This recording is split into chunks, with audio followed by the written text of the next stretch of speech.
Guys দেখুন আমাদের এখানে গণেশ পূজা হচ্ছে। এই যে দেখুন গণেশ ঠাকুর আমাদের এখানে,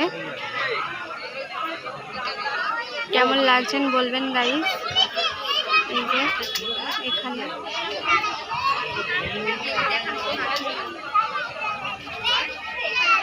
এই যে খিচুড়ি খাওয়ানো হচ্ছে বলে সবাই খিচুড়ির প্রসাদ খেতে এসছে গণেশ ঠাকুরের।